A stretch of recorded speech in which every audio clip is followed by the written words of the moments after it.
Good morning. It's another Tuesday coaching at Netco Title, downtown Wichita.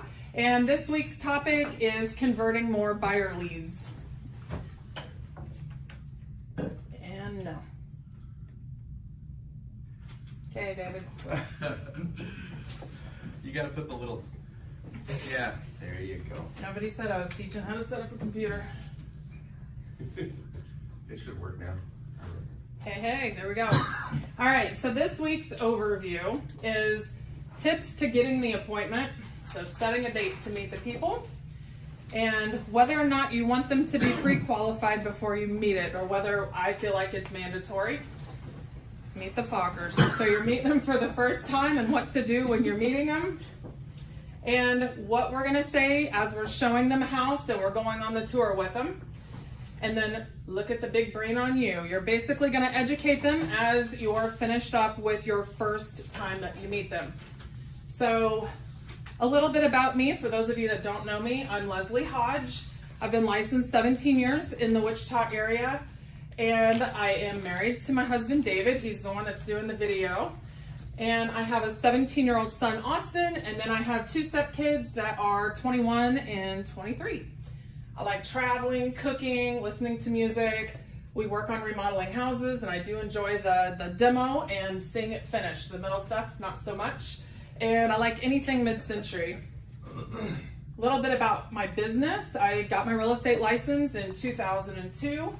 And 2003, I was JP Wygand's Rookie of the Year, and I was their top listing and sales agent in 2003 and 2004.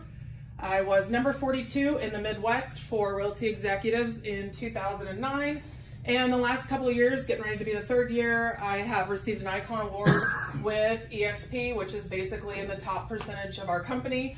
And I've been Master Circle multiple years down in the board office. So also, I've had several years that I've closed 80 plus transactions as a solo agent.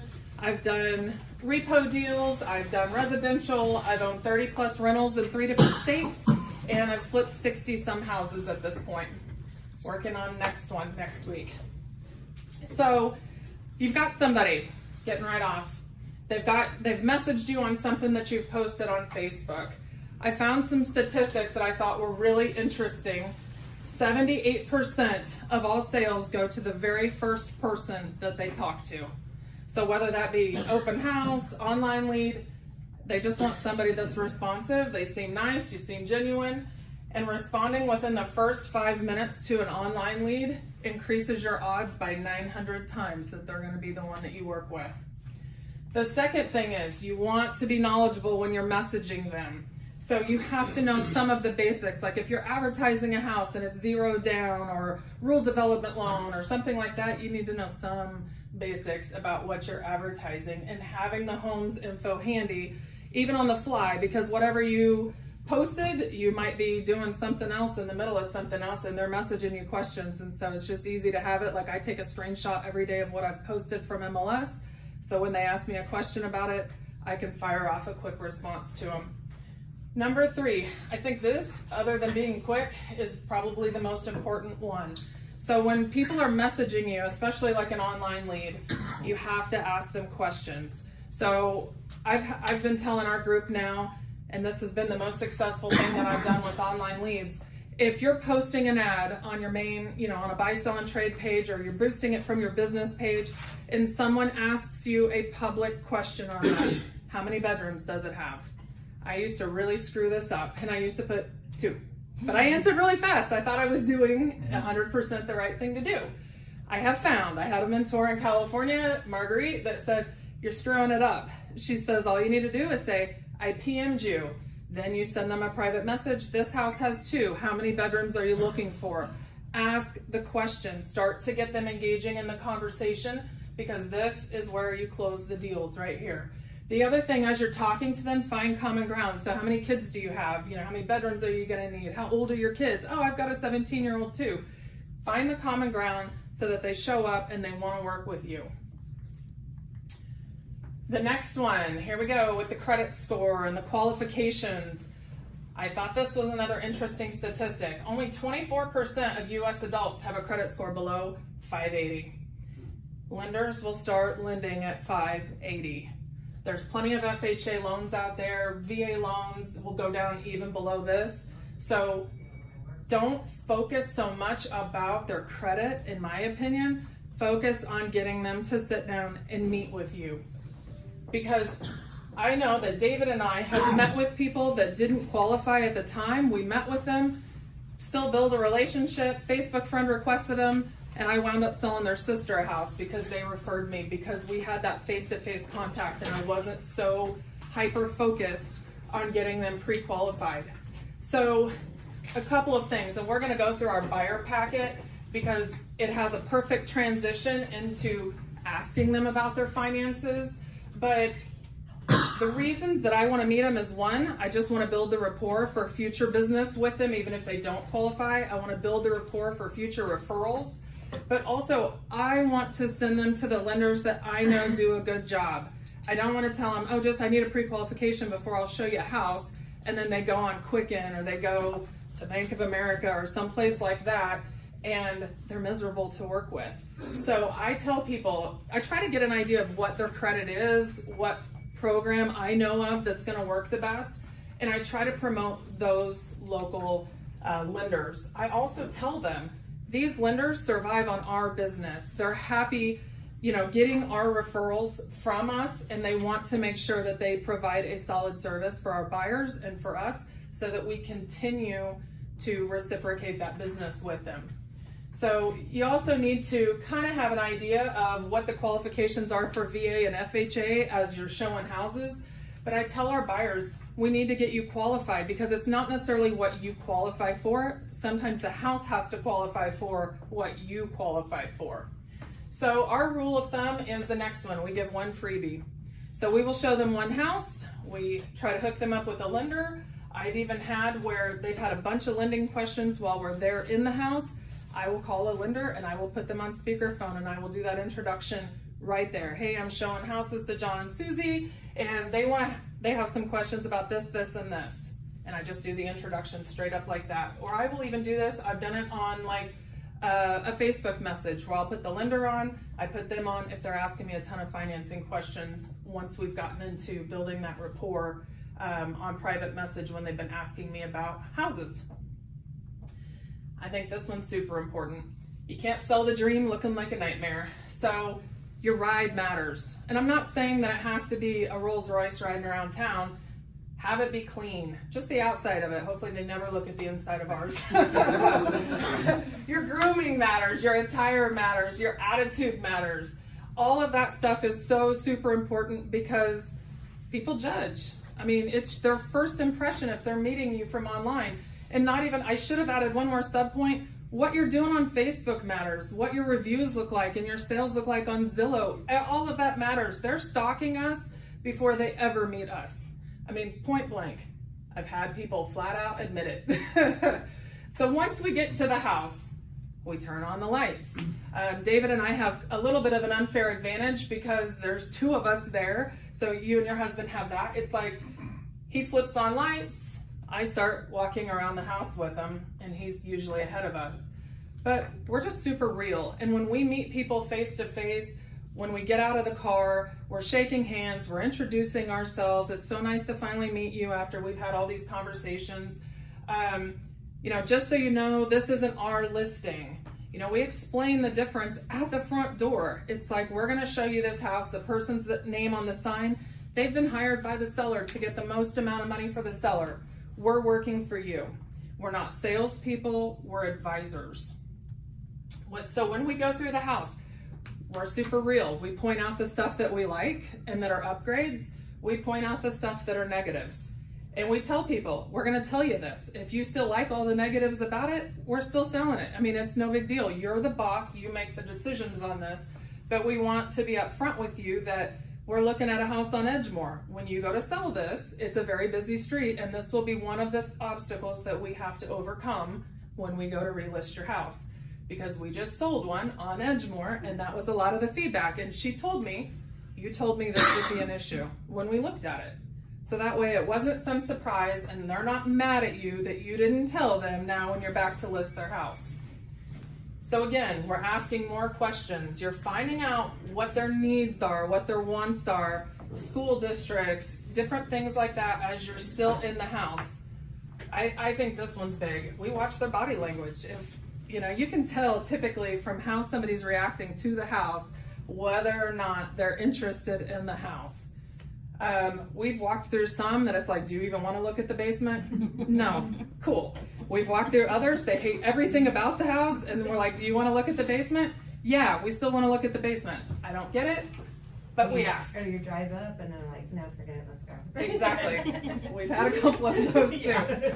So this is something else that I think people need to be watching for. If they're asking you a lot of questions about the house, they're interested. So how long has this one been on the market? Do these appliances stay? So you're just kind of getting a better feel that they are liking this house. I mentioned this earlier, so we're advisors. To me, they can find all the information at this point on Zillow and pretty much anywhere else online. This has been a total game changer, one, for our business, but two, just for our business, for real estate in general. 17 years ago, we controlled the information. We no longer control the information. It's everywhere. So this is something that has been huge, huge, huge for us. David came up with this idea because, I've been doing the same thing forever and it was working, so why do you change it? But our buyer packets, we walk them through the entire process. And I will show you guys this as we're at the house later today, exactly what we do with it. But it basically has, David calls it a pinwheel, I call it a roadmap, but it goes step through step of what it takes in their whole transaction. So the first one is meeting with an agent. And we're like, hey, we're meeting. And we're goofy about it because we're goofy in general. Then the second thing says get pre-qualified. So now it doesn't look like we're looking at them and judging them on their outfit or their ride or whatever. Are you sure you qualify for this? It's like, this is the next step. It's the next step. You got to go get qualified, and we go through that again, and we give them 3 different lenders that we recommend. That's what we're supposed to be doing. We have a home warranty. Doesn't matter what company that you guys are comfortable with, they should have some kind of information, brochures, whatever. We put it in there. We explain a home warranty to them because whether they're first-time buyers or whether they haven't bought something in a long time, a lot of people aren't familiar with a home warranty. We have home inspector info. So like we had Jason's in there the other day at our open house, and luckily it was Jason's because he showed up at our open house. So, but after we have something under contract, we do send them an email. Here's the 3 buyers that we would have inspect our own house, just like we're supposed to be doing, 3 choices. We have lender info, if there's special deals, grants, whatever, the lenders are happy to print off whatever you would like to stuff in your folders. We have a brochure. So most companies at this point in the game have like a whole suite of things that you can print off. It's like plug and play. You put your face there, or sometimes I forgot to put my face there and it looks like the stock girl that looks nothing like me. But it still has my info on it, and we make a joke about it and we handed it out because we printed off 100 of them. So, but the brochure, it's basically, and I'll show you this as we go through the house, it's all the background of us. It has a couple of client testimonials about us. To me, again, it's, if they read it, it's about building that rapport. They can see David's retired Air Force and they're like, cool, we were military too. It's just to try to get them feeling more confident to work with us. And then ours has our business card in it. So I never hand out like a solo business card. It's always in the packet of information. This is something, so we also give this out at our open house. But if I'm at an open house, or if I'm meeting somebody for the first time, a lot of people don't understand, especially if they've contacted us on Facebook or Zillow or whatever, they don't understand that you can show multiple houses that aren't just this one. So we can show any house. So we emphasize that and we let them know we can show anything that's on the market. A lot of times even for sell by owners will work with us. If you see something like that on Zillow, then contact us and we will contact them. But this, super easy. I mean, you're gonna go show a house, it's in area 503 and it's got 2 bathrooms because that's the unique thing about that price that you're getting ready to show. Here's every house with 2 bathrooms in this area. So if you wanna see any of these, or if you want me to change some parameters of what you're looking for, I'm happy to text you a link to every single house that meets your criteria. Because this, more than likely, they're not, unfortunately, gonna buy the first house that you show them. It's not HGTV where they get 3 and they pick one. Not how it usually works, even though we love it when it does. It makes up for all the rest of the brain damage that we get to deal with as agents. So when we're finishing up, we come up with, a game plan of how we're going to proceed with this buyer. So we're sending them to the lender for a pre-qual, and then we text them a link to whatever it was that fit their criteria, if they're okay with that. If they're already messaging me and we've already been comfortable with Facebook, I send it to Facebook. I've done complete transactions on Facebook and don't even have a phone number, because when I go to schedule the home inspection, they're like, what's the buyer's phone number? I don't know. I'm talking to them on Facebook. I can call them on Facebook. Sorry. So then I send my lender a text message. Hey, Joe Smith is supposed to be calling you this afternoon. Let me know once you talk to him. Then the next day, if my lender still hasn't heard from him that I've sent him to, then I give the lender their phone number if I have it and have them contact him. Or I'll play dumb, even though I know that they haven't talked to him, and I'll message them on Facebook. Hey, did you talk to Chris today? How's everything looking on your financing? I'm ready to go show more houses. I'm excited to help you. And then you start getting in the nitty gritty. If they ghost you, there's probably a reason, and good thing you only showed them one. Also, when you're finishing up your showing, nothing irritates me more as a listing agent to have sellers call me and they're grumpy and gripey because our agents left the lights on and didn't lock their front door. So to put the thermostat back. Yes. Since that temperature it was at. I actually had somebody call me and throw a fit, and they wanted me to pay their utility bill because it was a vacant house and somebody turned the heat up hotter than it was supposed to be. Yep. And I've had that happen from sellers. So just be respectful of the house. Treat it like you would want it treated. The golden rule, if it were your house. And another huge pet peeve of mine that I'll focus on is providing feedback to the other agents, because nothing infuriates me more than to have to read feedback that says, nice house, just wasn't the one for them. Or no feedback, but just nice house, not the one for them. I need more to go off of. I'm super blunt when I give my feedback. It's like, they thought the house smelled like marijuana. They thought, the toilet had that one last week, I promise.